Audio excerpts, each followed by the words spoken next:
Hi everyone, Ceri the Crafter here, that's C-E-R-I, the Crafter. And don't forget, if you wish to get me on social media, that's Facebook.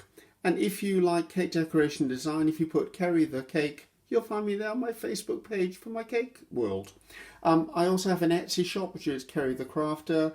I currently only sell digital downloads in my shop, however, watch this space. You never know, next year there may be coming physical items into my shop as well. Now, I want to pop on today just to do a really quick little make, a way to use up spare digital pages, a way to use up stuff that maybe you have hanging around, you're like, oh, we'll make it more useful. Now, sack, bag, paper bag, whatever you want to call it, this is what I'm talking about.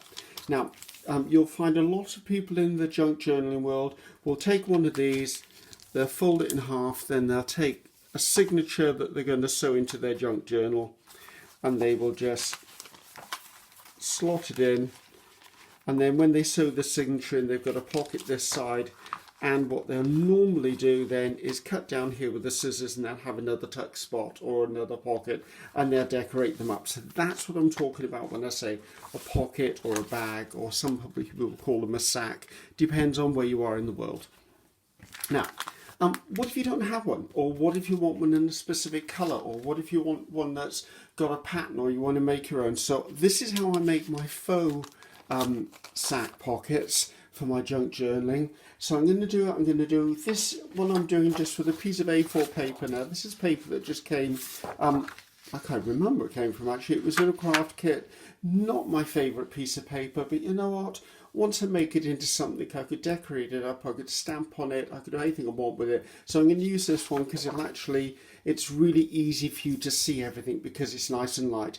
But once I've done this little demo for you, I'll then show you samples of other things I've done with other sorts of bags. So first things first, now this is not rocket science, this is really easy. I find the centre, and I do that just by pinching. I've got the centre there. I tend to put a little paper pencil mark there, and I'm going to rub those out later so they're not visible, so don't make it a huge mark, and also don't make it with pen, just make it with a touch of a pencil. Then what I'm going to do is I'm going to take my ruler. Now I'm using this ruler just because I've always used this ruler. Mine's got areas, as you can see there's a ridge along here. I like to line that ridge up along the edge of my piece of paper, and I will draw a line. Hopefully this is all in camera. I think it is. There you go. So I've got my midpoints here and here, and I've got this margin either side.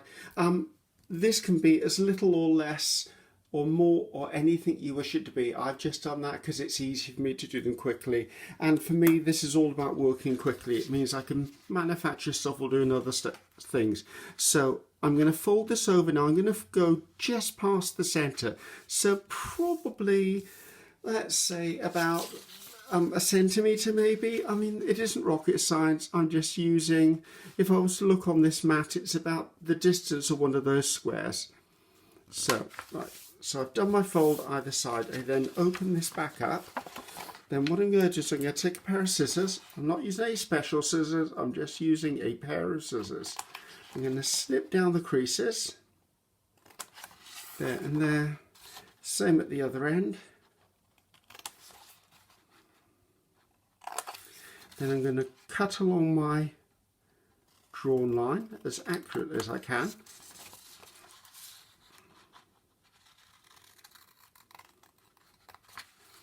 And repeat the process at the other end.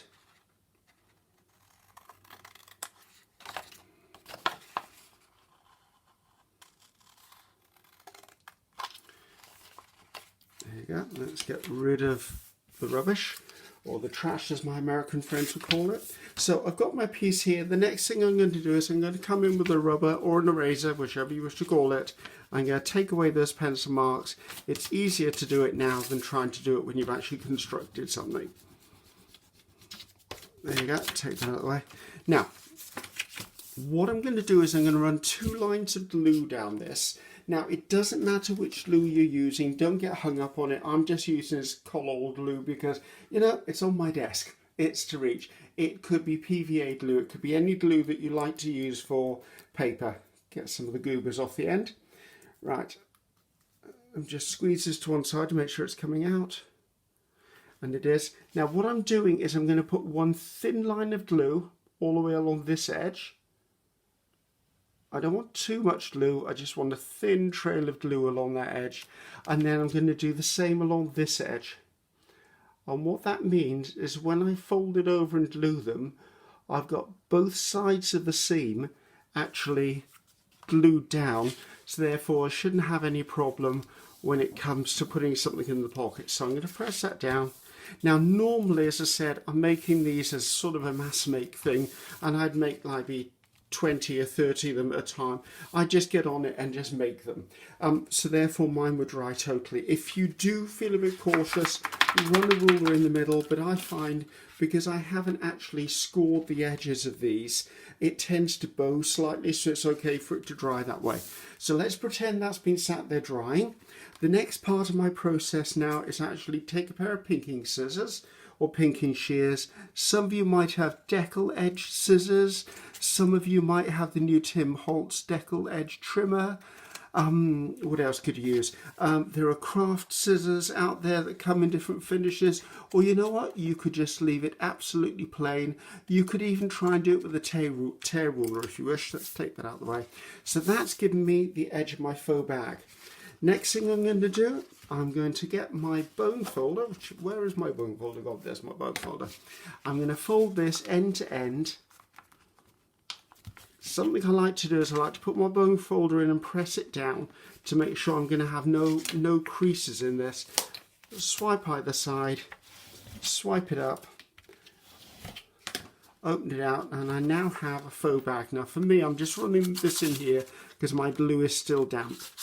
So all that's given me now is my faux bag pocket. Now to show you how that would work, so let's go back to my fake signature. So what I would do is I would take my signature, I would put this into the middle of it, and then when I sewed in my signature, I would make sure that the stitching catches this as well. And therefore I've now got a pocket, and in this pocket I could put a tag, I could put a journaling card, I could put anything I wished, I could decorate this up.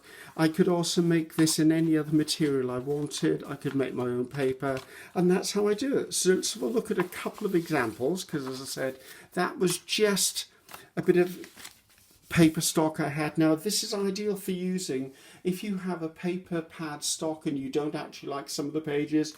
Great way to use them up. Or if you've got a digital and you're like, oh, I printed the whole set but I don't need them all, great way to make them up. So that is actually just a bit of paper stock. This is a bit of paper out of my art journal, and all I did, this was just some brush strokes on it, but as you can see, just a plain piece of paper becomes really useful. This one was actually out of a book of butterflies that I had, so again, really useful. Lovely pretty pocket, and to be honest, that page probably wouldn't have been used for anything other than that. A map page, there you go, book out of a map or an atlas, and there's plenty of these around there, guys. Just if it's a travel journal, that'd be great. If you're doing a TN sized or travel journal sized, obviously you'd need to make it shorter, so make sure this width is no wider than your page when it's opened. I'll show you what I mean now. So if my page is open, you need to make sure that your pocket doesn't go past here, or it'll end up on the outside of it. Now you can do it so you could fold this over and one side will be shorter than the other, but I like to fold them equidistant. So that's that one. A page of a magazine, there you go, nice pretty pocket. Magazine paper is really quite robust, so you'll make a good solid pocket out of that one.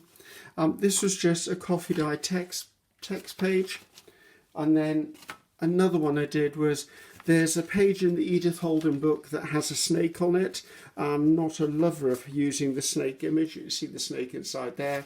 So I just turned that one page into an Edith Holden. So if I put a little snippet piece there, or if I decorated this up with a nice label, therefore, so hopefully you enjoyed those. That's just a really, really little quick make from me.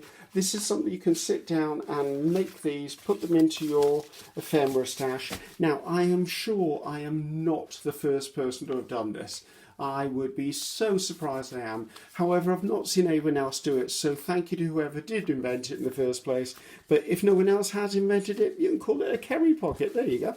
So that's that. That's me finished for the moment. So remember, if you're looking for me on social media, please look and like Ceri the Crafter, or as I said, if you're into cake decoration and design, if you go at Ceri the Cake, you'll also find me there.